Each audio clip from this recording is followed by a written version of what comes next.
siyaasadda daahsoon ee caalamka.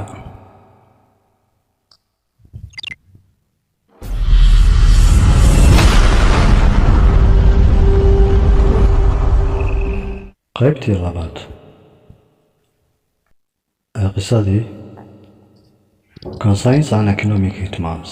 Si kastaba ha ahaatee, hanjabaad iyo laaluush ayay isugu keyn dareen si aan u joojiyo qoraalka buugga. Waa ana joojiyey. balse mar kale iyo qoraal sanadka 2003 madbacad weyn oo ay lahaayeen shirkad caalami ah oo awood leh ayaa ninka madaxda ka ahaa ayaa aqriyay qaybo ka mid ah qoraalka, wuxuuna ku tilmaamay inay tahay sheeko xamaasad leh una baahan in laga sheekeeyo. kadib intuu si murugo leh u dhoola cadeeyay isla madaxa ruxay ayaa waxa uu ugu yiri, mar haddaanay madaxdu xarumaha dunida ay ka soo horjeedaan isna aanu awoodin inuu halis u galo daabacadda buuggan, wuxuuna igula tagay in aan qayaali ka dhigo sheekada. waxa uuna igu yiri, waxaan kuugu suuq geyn karnaa qaabka qorayaasha John Le Carle ama Graham Greene, laakiin tani ma ahan qayaali ee waa qisada dhabta ah ee noloshayda. daabacad kale oo geesinimo badan leh balse aanan lahayn shirkad caalami ah ayaa ogolaatay inay iga caawiso inaan sheego.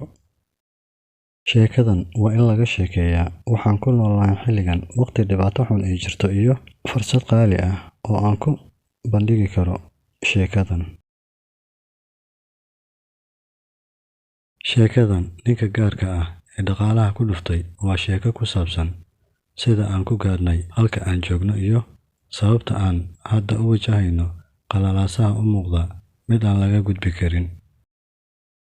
sheekadan waa in laga sheekeeyaa inay sababta oo keliya in la fahmo qalalaasaheenii hore waxaynu awood u yeelan karnaa inaan ka faa'iidaysano fursadaha mustaqbalka. sababtoo ah weerarkii bishii 9/11 dhacay iyo dagaalkii labaad ee Ciraaq.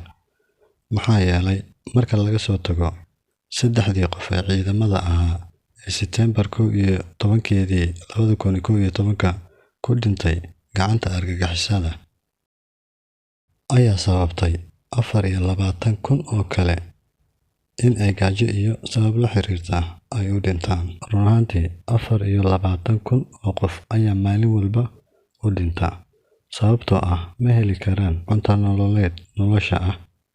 lacagta iyo awoodda lagu bedelo waxaas oo dhan waa ummadii aan ka dhashay iyo tii aan EHM-ka ahaa ee United States of America.